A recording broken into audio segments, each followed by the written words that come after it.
Hello Munchkins and viewers alike, it's me Munchie and welcome back to the Lost Files here at the rescue of our beloved past foster animals. Today's story is going to be about a little girl named Paprika. Now, today's story is not going to be like those past stories that I talked about. This one is going to be upsetting emotionally, both in the beginning of when we first got them and at the very end of their life, because unfortunately this hamster has since passed away, just like the previous ones mentioned. But today is going to definitely be a very wild ride, so I just wanted to let you guys know ahead of time, if you are sensitive about these things, to please be advised. For those of you who are not aware, I am talking about these lost files, not because they're lost, but because we have not talked about these animals. So let us begin about little Paprika, previously known as Pumpkin, but of course we did not keep the name here at the rescue because we previously had rescued a wonderful cat named Pumpkin, and unfortunately we went through a lot with Pumpkin. If anybody wants to still check out those videos, they should still be on this channel, so just type in the search bar Pumpkin and you'll understand her story, because it was quite traumatic and quite the experience that we had to deal with at the time we were fostering cats. So there's that. But we didn't want to keep the name Pumpkin because another one was already named Pumpkin. We're trying to avoid mixing of names that we've previously already had. So Paprika was a short-haired female Syrian hamster. We took her in January 12th, 2019 through a joint rescue effort with our friends at Hubba Hubba Hamstery. She was originally a Craigslist rescue, and this Craigslist rescue was quite something.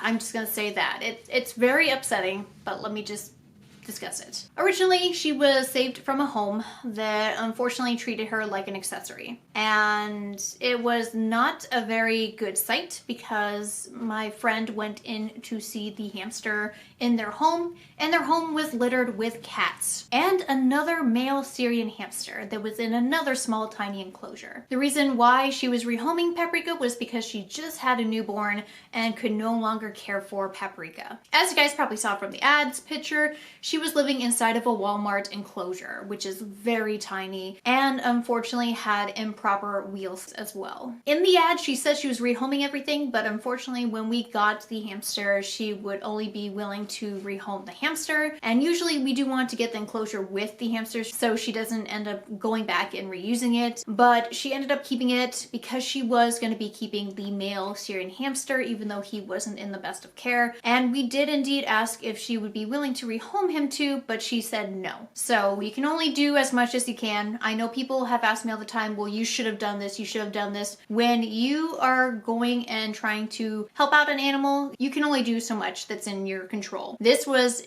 in no way our control. And we are very glad that we helped out Paprika because my friend did make a note that she was being fed guinea pig food. I don't know if there was a seed mix, hamster seed mix, but she did make a note that there was guinea pig food being fed to Paprika. But the worst part about this whole interaction was not just the cats, but because the owner, when taking her out of the enclosure, Paprika freaked out, of course, probably because somebody's handling her and because there's so much smells and animals present, that she ended up dropping her headfirst on the floor, surrounded by cats. We came to know that most likely the cats were torturing her as she was being housed with this person because she did not like anything from then on being in her face if it was a pointy stick. And just by the cat's behavior, being very interested in a hamster, and the hamster clearly being freaked out by a large predator nearby, it was not a good situation at all. It was very painful to help out this animal, knowing that we couldn't help out the other one, but we tried to be as helpful to this person by still trying to stay in contact with them and see if she would relinquish the hamster at a later date. I don't believe she ever did. But what's even worse is that we found out that this person was about, at that time, a year before then, was trying to get hamsters from my friend at Hubba Hubba. And Hubba Hubba noticed that she had improper care and gave her several pointers, wonderful pointers about proper care, tried helping her out, because what people don't know is if you care an awful lot, especially if you're an ethical breeder, about hamsters and about your specific hamsters, you want to make sure that the party to receive your hamsters understands completely about the nature and the needs of that animal. Just like with any animal you love and you want to see let go of, you want to make sure the animal goes into a home that is suited and fitted for their needs. So unfortunately, she told me that she has had run-ins with this person and that apparently this person did not listen to her at all about the appropriate care.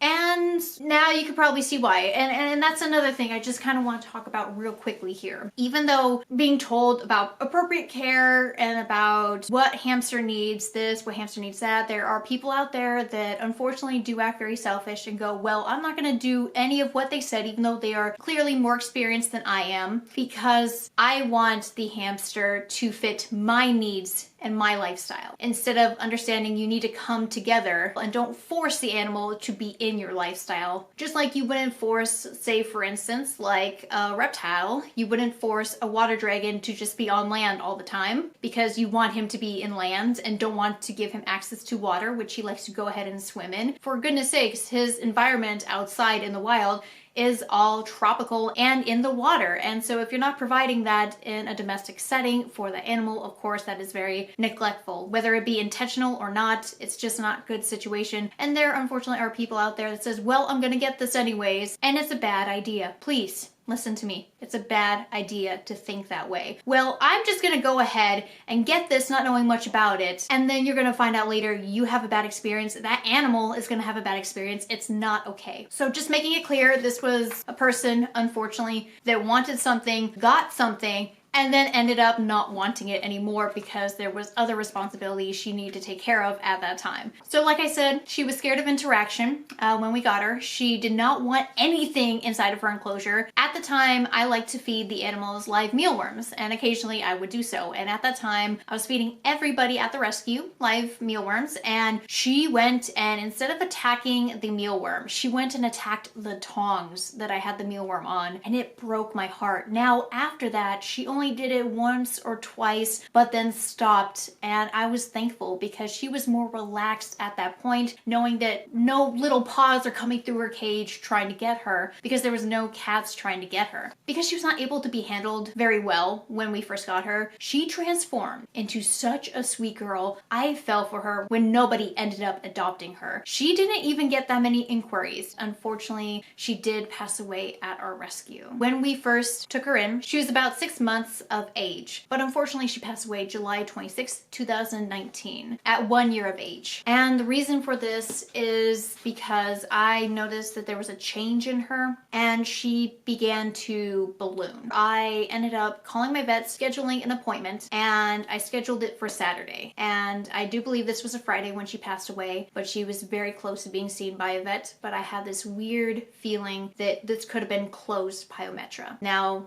if you guys are not familiar with pyometra, that is an infection in the uterus, and usually if you have pyometra closed or open, that always prompts for a space surgery because they cannot survive if just being left alone. A lot of female animals and humans tend to get a lot of reproductive issues like tumors, like, infections down there, and unfortunately, I do believe she might have passed away from complications of pyometra, but there could also be other internal things we were just not seeing. There could have been liquid in her abdomen indicating some sort of organ failure. We just don't know. There's a lot of symptoms that correlate to a lot of different diseases. So it was unfortunate to see her go like that. Just randomly coming in and seeing some of these hamsters not doing so well in the rescue after being there for so long. It breaks my heart she never found a home, but I'm glad that we were able to give her a permanent home in the end. So thanks guys so much. I'm sorry it was a very sad and traumatic story, but at least Paprika's story was now told. I do also want to add a little note here too. There is going to be some hamsters in the future that are kind of like Paprika's story,